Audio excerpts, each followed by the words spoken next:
हमारे लोगों ने 10 साल देखा ही नहीं है एमपी कौन होता है। पार्टी क्रिएशन है बीजेपी और उनको खुसूसी तौर पर वो वोट काटने के लिए उठाया गया है। बाकी कुछ डस्टबिन लेके आए हैं कि तुम वोट डालो हमारे डस्टबिन में ताकि तुम्हारा वोट जाया हो जाए, यही है उनका फंडा और कुछ नहीं है। Thank you. लोगों को जो 200 साल की जमीनें छीनी गई है वो हम वापस दे देंगे सीधे, और एक रोशनी से भी खतरनाक कानून लाएंगे ताकि जैसे रोशनी टूट गया था, इन्होंने तोड़ा कानून, हम ऐसा कानून लाएंगे जो टूटेगा नहीं आइंदा और उनको परमानेंटली मालिकाना पूरे हुकूक मिलेंगे। हमने अच्छी खासी मीटिंग रखी थी।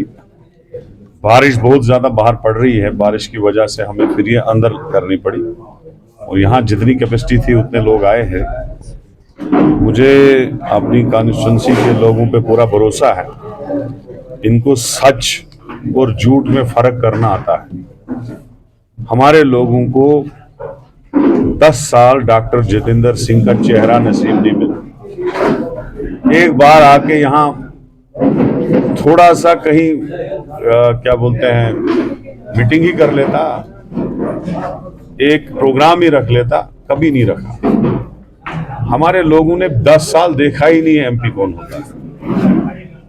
और दूसरा जो डीपीएपी का कैंडिडेट उठा है वो भी बीजेपी का ही है, स्पॉन्सर्ड बाय बीजेपी।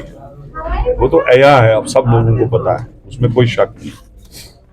लिहाजा हमारे लोगों का अज़म है कि इस बार बीजेपी को हराना है, बीजेपी को छोड़ना नहीं, और हराना भी कैसे है, बहुत बड़ी लीड से, लाखों में।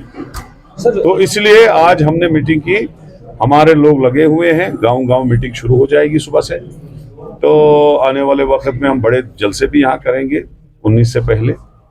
और मुझे यकीन है जिस तरह से बनहाल का रिकॉर्ड रहा है, चाहे 14 में हमने 29,500 लीड ली थी, 2019 में हमने 26,500 लीड ली थी, इस बार हम 40,000 लीड लेंगे। कितनी लिख लेना आप, 40,000 लीड यहाँ से देंगे। और बनहाल के लोग जो है हमारे साथ शाना बशाना खड़े हैं। और चौधरी लाल सिंह जो पहले भी रहे एमपी, गरीबों की आवाज था वो, और हर जगह पहुंचता था, हाथ आता था। लाल सिंह के पास चिट्ठी चाहे तो देता था, सिफारिश चाहे तो करता था, कहीं उसको लाने की जरूरत थी तो ऐसे पहुंच जाता था। इसलिए पार्लियामेंट भी हमारे लिए लड़ता था। इसलिए लोगों की एक ही चॉइस है कि चौधरी लाल सिंह एमपी बनेगा, कांग्रेस पार्टी से बनेगा, और उसको हम बाहरी बहुत बड़ी तादाद के वोटों से यहाँ से जिताएंगे। को मैं कहना चाहता हूँ कि वो बीजेपी के सहयोगी हैं। जब रोशनी एक्ट हटा था उस वक्त अपने दोस्त मोदी से बात करके उसको रुका सकता था।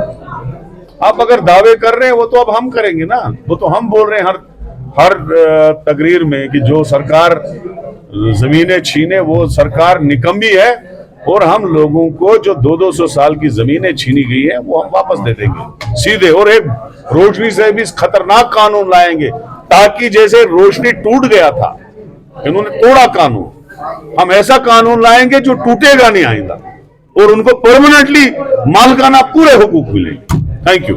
पहले डीपीएपी ने कहा, देखो डेमोक्रेटिक आजाद पार्टी प्लानिंग के तहत बनाई गई है, ministry of home affair Modi ji के आशीर्वाद से बनी है, अमित शाह जी के आरएसएस के आशीर्वाद से बनी है। उनका एक ही मिशन है, आप देखो उनकी स्पीच, उनका सोशल मीडिया, एक ही काम है उनका, कांग्रेस की मुखालफत करना। एक जगह दिखाओ, गुलाम नबी आजाद साहब 1.5 साल से घूम रहे हैं अपनी पार्टी बना के, एक जगह दिखाओ जहां उन्होंने बीजेपी, मोदी या यहाँ के मेंबर ऑफ पार्लियामेंट की कहीं तनकीद की हो, कहीं ये कहा हो कि बीजेपी ने गलत किया 370 हटाया या लोगों को रोजगार नहीं दिया। वो पार्टी क्रिएशन है बीजेपी की और उनको खुसूसी तौर पर वो वोट काटने के लिए उठाया गया है, बाकी कुछ नहीं है। रियलिटी में मैं कह रहा हूं कि वो डस्टबिन लेके आए हैं कि तुम वोट डालो हमारे डस्टबिन में ताकि तुम्हारा वोट जाया हो जाए, यही है उनका फंडा और कुछ नहीं है। Thank you.